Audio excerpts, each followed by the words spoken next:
F'dawn is-sentej li Adrian Dalija ilu kap, il-Partit Nazzjonalista ma baqax jinaraf.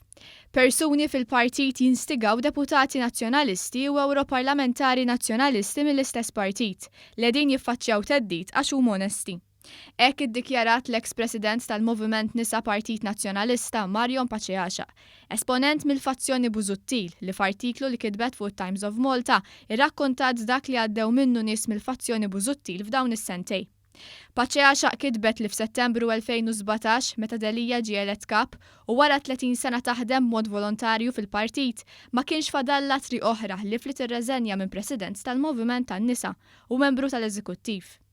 Irreżenjajt wara li għaddejt minn ħolma kera fl-elezzjoni għal kap bħala membru tal-Kummissjoni Elettorali. Għaldaqstant peress li m'għadniex kunsilliera u s-sibt mhux se nkun nista' nivvota, nixtieq nesprimi l-opinjoni tiegħi permezz ta' dan l-artiklu, kitbet Paċeaxa. Paċeaxa hija esponent ewlieni fil-Grupp Repubblika li talab kemm il-darba r-riżenja ta' Dalija. Qalet li hija dejjem żammet lura milli tikteb dwar il-partit biex ma tagħmilx ħsara, iżda sostniet li ngħatat raġuna deċiżjoni li ħadet. Hija akkużat nies qrib Dalija li bnew ħitan fil-partit flok għaqduh. Żiedet li l-Partit Nazzjonalista m'għadux jitmexxa bl-istess valuri li tmexxa taħt Edi Fenek Adami, Lorenz Gonzi u Simon Busuttil.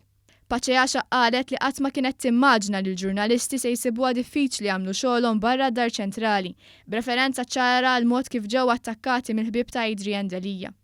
Qalet li ma kienx timmaġna li se jkun hemm tant mibeda u teddid fil-partit. Paċeaxa kitbet li fi żmien 3 snin il-Partit Nazzjonalista se jerġa' jgħaddi minn elezzjoni ġenerali u trid li l-partit ikun partit fl-oppożizzjoni b'saħħtu.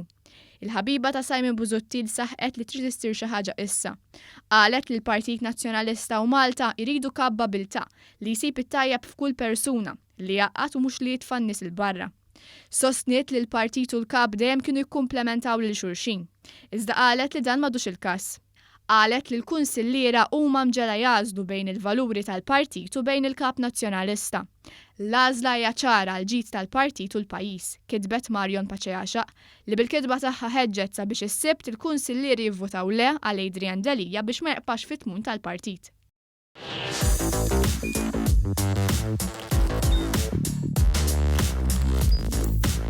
Idħol fuq one.com.mt u hemmhekk tista' tara l-programmi kollha li jxandru fuq One permezz ta' One Play.